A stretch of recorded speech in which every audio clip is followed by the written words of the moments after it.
Mesdames et messieurs, bonjour. Je suis tout à fait ravi de vous retrouver dans cette nouvelle édition, dans votre émission semi-hebdomadaire. L'Égypte allume votre fenêtre sur le monde égyptien, votre fenêtre sur les grands événements qui ont marqué la scène égyptienne durant les derniers jours dans plusieurs domaines.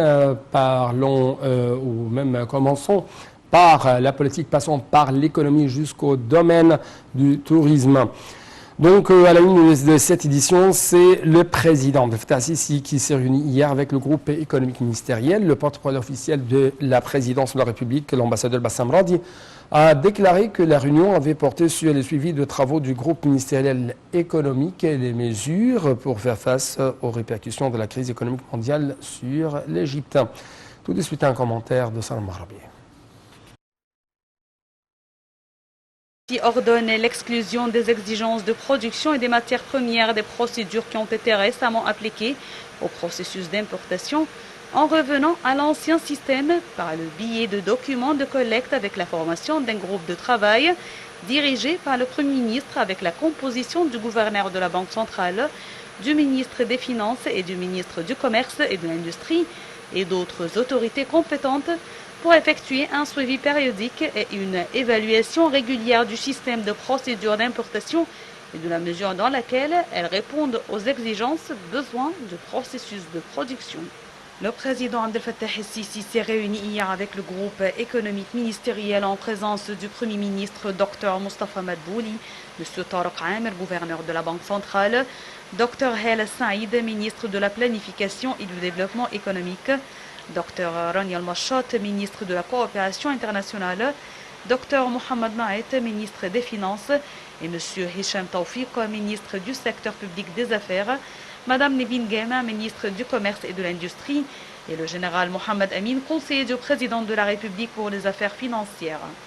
Le porte-parole officiel de la présidence de la République, l'ambassadeur Bassem Radi, a déclaré que la réunion a porté sur le suivi des travaux du groupe ministériel économique et les procédures pour faire face aux répercussions de la crise économique mondiale sur l'Égypte. Tariq Amer, gouverneur de la Banque centrale, a passé en revue la situation monétaire actuelle globale de l'État, soulignant que l'économie égyptienne a été en mesure d'absorber les graves répercussions mondiales résultant de la crise russo-ukrainienne et les changements qui en ont résulté politiques monétaires.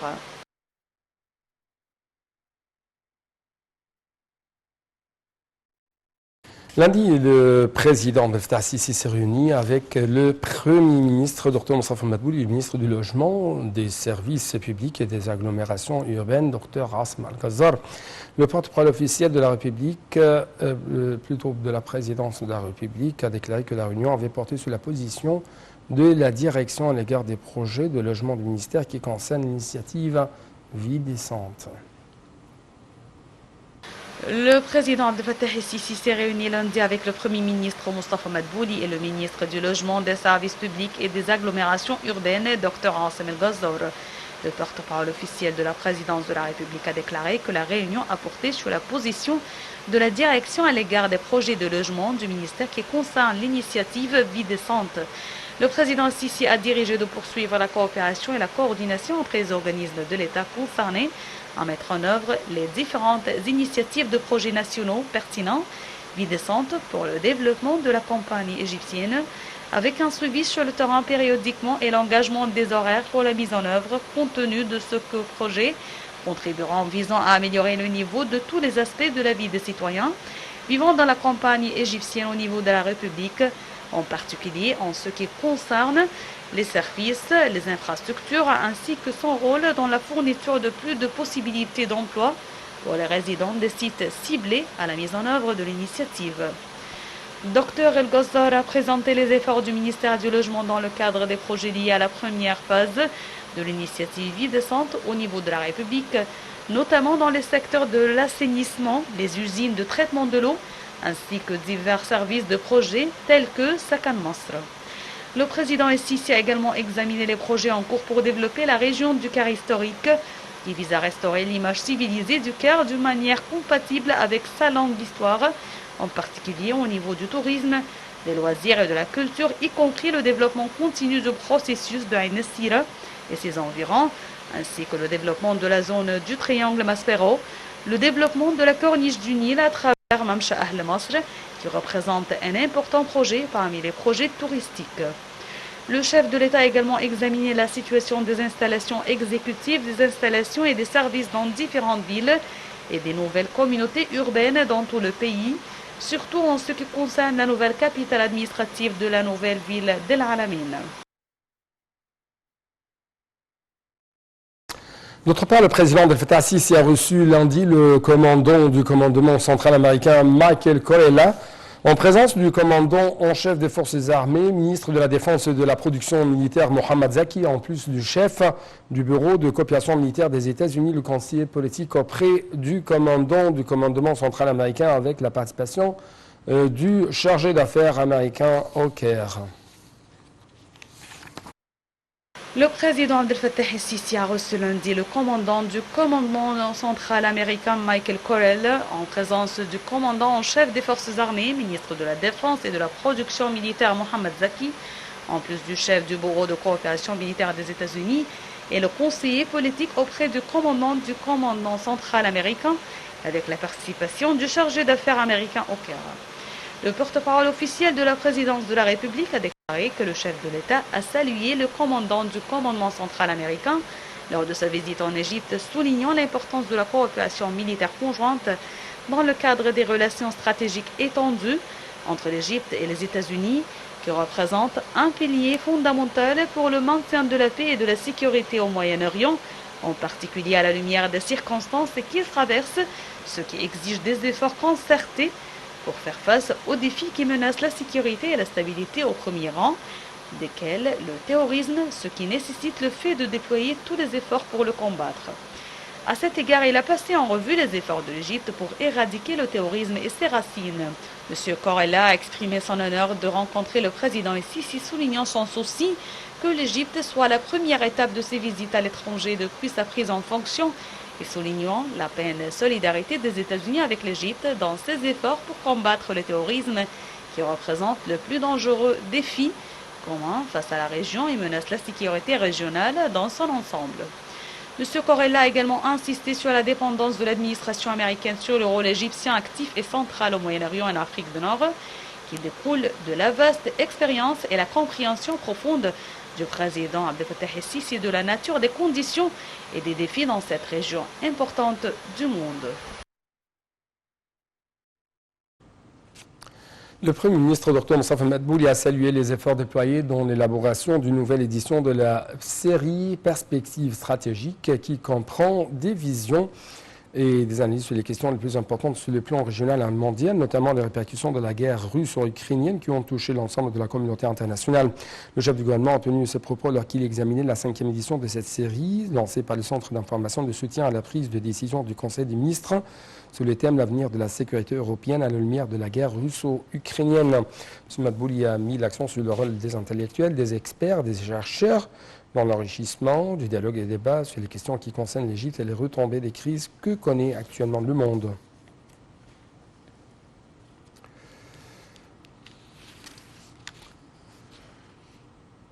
Le comité de grâce présidentielle se félicite de l'invitation de l'Académie nationale de formation au dialogue national et apprécie ce qui était inclus dans la déclaration de l'appel annonçant sa gestion du dialogue national en toute impartialité sans interférer avec le contenu et permettant une analyse sérieuse, un dialogue national efficace qui rassemble toutes les forces et toutes les catégories sans exclusion. Dans ce contexte, la commission de grâce présidentielle, tout en appréciant cette invitation, annonce sa participation au dialogue national convoqué par le président de la République. Le comité des grâces présidentielles annonce également la publication imminente d'une liste de grâces qui comprend des dizaines de cas reçus par le comité au cours des prochains jours. La coordination des partis de la jeunesse et des politiciens a également apprécié l'invitation de l'Académie nationale de formation au dialogue national pour toutes les catégories de la société, dont à la tête les courants politiques, les partis et de jeunesse, qui a été dirigé par le président Abdel Fattah al-Sisi lors du petit déjeuner familial égyptien.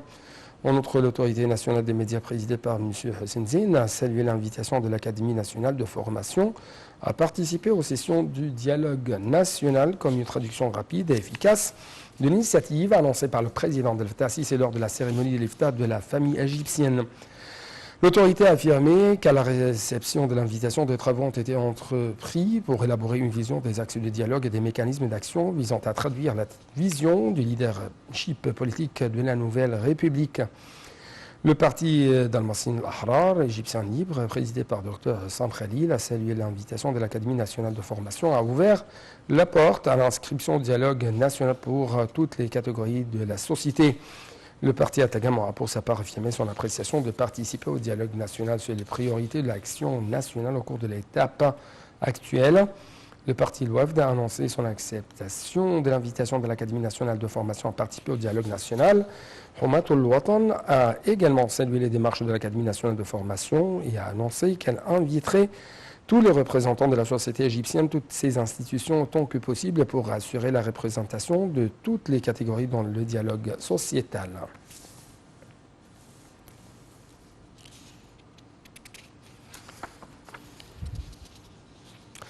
Dans le monde économique, le ministre des Finances, Dr Mohamed Mouaïd, a affirmé lundi que les amendements de la loi relative à l'impôt sur le revenu approuvés par le Conseil des ministres et renvoyés à la Chambre des représentants visaient à alléger les charges pesant sur les citoyens, à stimuler les investissements à la lumière des crises qui ont frappé l'économie mondiale dans les répercussions du coronavirus et les défis économiques sans précédent de la crise russo-ukrainienne.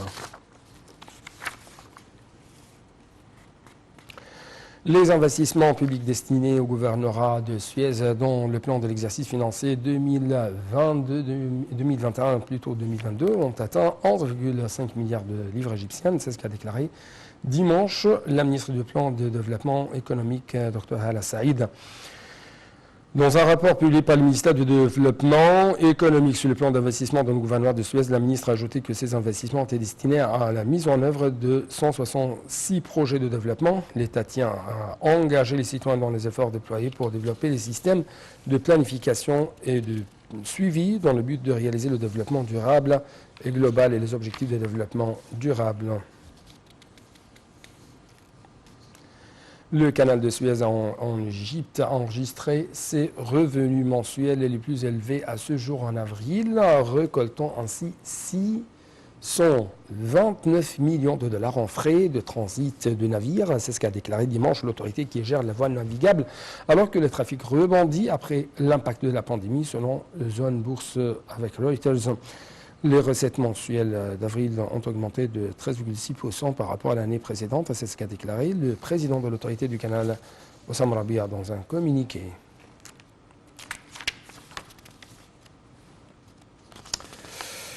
Le drague Tariq Ibn Ziyed, une des dragues de l'autorité du canal de Suez, a rejoint le projet d'élargissement du canal dans le cadre du projet de développement du secteur sud de cette voie maritime, portant à 8 le total des dragues opérant sur le site. C'est ce qu'a annoncé également le président de l'autorité Hossam Rabia dans un communiqué de presse. Passons tout de suite et très rapidement, chers téléspectateurs, à un autre secteur très important. Il s'agit du tourisme. À cet égard, on trouve que le ministre de l'Aviation civile, Mohamed Manar, a indiqué que le ministère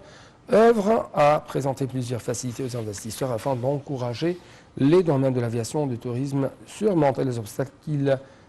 peuvent affronter. Lors de sa réunion tenue avec le ministre du Tourisme des Antiquités, Khaled Larnen, et en présence d'un nombre d'investisseurs touristiques, M. Manar a affirmé le soutien présenté par les directions politiques et le gouvernement au secteur de l'aviation et du tourisme.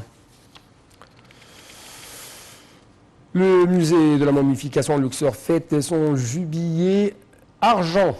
À cette occasion, le chef du secteur du musée a expliqué qu'en marge de la célébration, des visites guidées et des ateliers gratuits sont organisés pour les visiteurs du musée tout au long de la journée, ce qui offre aux visiteurs de connaître l'histoire du musée et sa construction, ainsi que les différentes collections exposées. Quant aux ateliers, ils visent à faire des exemplaires archéologiques pour les momies, les outils d'embaumement, plutôt les sarcophages. Le directeur du musée, Mohamed Shahat, a pour sa part expliqué que le musée comprenait une grande salle renfermant 73 pièces monumentales.